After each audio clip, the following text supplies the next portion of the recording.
I've had a lot of people ask me what problems I have encountered after lifting and modding my CRV, and in today's video, guys, we're going to talk about it. We're going to talk about axle wobble and if I've encountered axle wobble with my lifted CRV.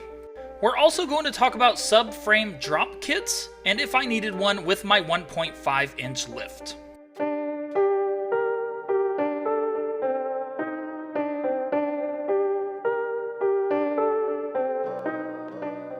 What's up, guys? Welcome back to another awesome episode of JDM for All. I want to thank you guys for watching this video. If you haven't already, please do not forget to like and subscribe.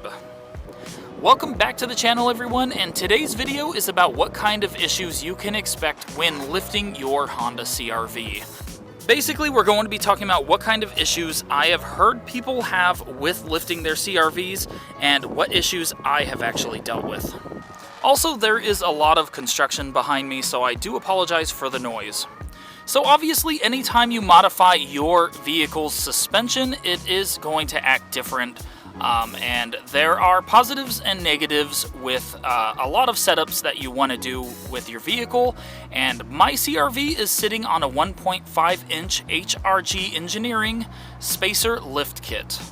This lift kit is amazing and I am definitely happy with it. If you guys are looking to lift your CRV, I definitely do recommend it. I have heard of people having issues with the bigger lift kits.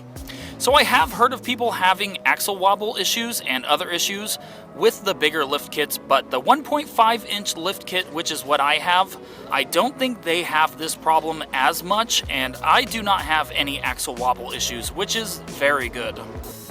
Obviously, you don't want to have any issues with your vehicle, and the bigger the lift kit you install, the more issues you can encounter.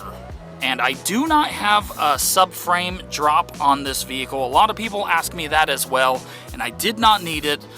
Basically, my CRV does ride very well, and I do not have any issues. But I did notice when I did lift my CRV that the ride quality was a little more bumpy than it was before, and it can be annoying if you hit a lot of bumps. But it really isn't a deal breaker. It is pretty bumpy, it can be annoying, but it's not a deal breaker. If you drive slow, it's not going to bother you when you're off-roading. If you hit bumps when you're off-roading, as long as you're not driving crazy fast, it's not too bad. But I have noticed with this spacer lift kit that the ride quality is a little more bumpy than I'd like. And yeah, that is something that you need to take into consideration when you're lifting your vehicle. But otherwise, I have to say that I haven't had any issues with this lift kit other than fender liners scratching and the ride quality being a little worse than it used to be.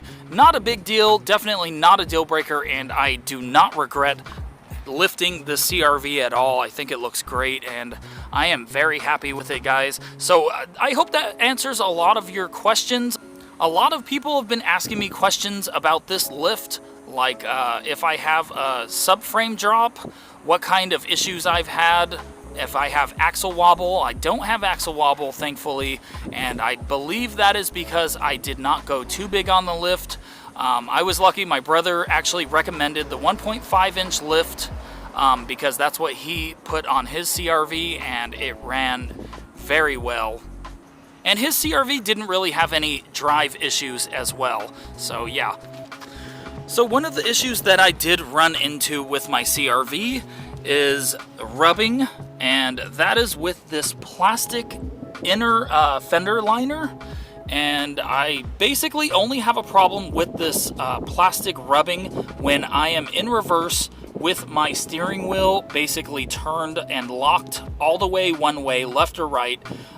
It will basically just rub and pull this plastic up, and that was the biggest problem that I have faced with this lift.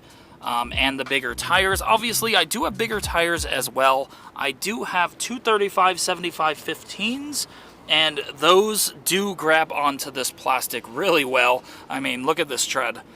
This is a really good tire, and it is definitely good for traction. And basically, it does pull on this plastic, so I have cut the plastic in here. This side really doesn't rub at all anymore, and I believe it was rubbing back here a little bit, and you can see a little bit right back there. It was rubbing right there just a little bit too, and maybe down here.